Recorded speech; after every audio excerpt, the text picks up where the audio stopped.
250 વર્ષ પૌરાણિક યાત્રાધામ સત્તાધાર આપાગીગાના નેજા હેઠળ શ્રદ્ધાળુઓની મનોકામના પૂર્ણ થાય છે। સત્તાધાર ધામ ખાતે હજારો ભક્તોની ઉપસ્થિતિમાં આપાગીગાના જૈનોનાથ બોલી નિશાન ચડાવવામાં આવ્યું હતું। 250 વર્ષ પૌરાણિક યાત્રાધામ સત્તાધાર આપાગીગાના નેજા હેઠળ ચાલતું રામરોટી ને રાબડા તરીકે પ્રખ્યાત દેશભરમાંથી આવતા શ્રદ્ધાળુઓની મનોકામના પૂર્ણ થઈ છે। સંત શ્રી પૂજ્ય આપાગીગા શ્યામજી બાપુના દર્શન કરી મનોકામના પૂર્ણ મેળવે છે। પર્વે હિન્દુ સંસ્કૃતિ અને સનાતન સુફી સંસ્કૃતિમાં આજનો ગુરુ મહિમાનો બહુ મહત્વ હોય છે।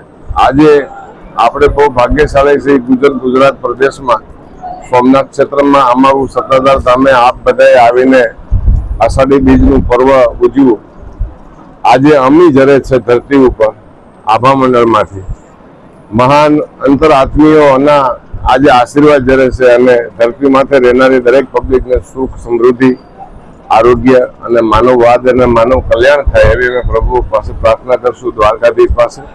અને અમારા ઈષ્ટદેવ બિલેશ્વર મહાદેવ, અમારા ગુરુપીર ગીગા બાપુ અને અમારી પરંપરાના દરેક સંતો આ પ્રગણામાં પ્રાતવાસી કહેવાય છે, એટલે આ પ્રગણાને બહુ સુખ સમૃદ્ધિ અને શાંતિ મળે એવી અમારી પ્રાર્થના। જય આપા।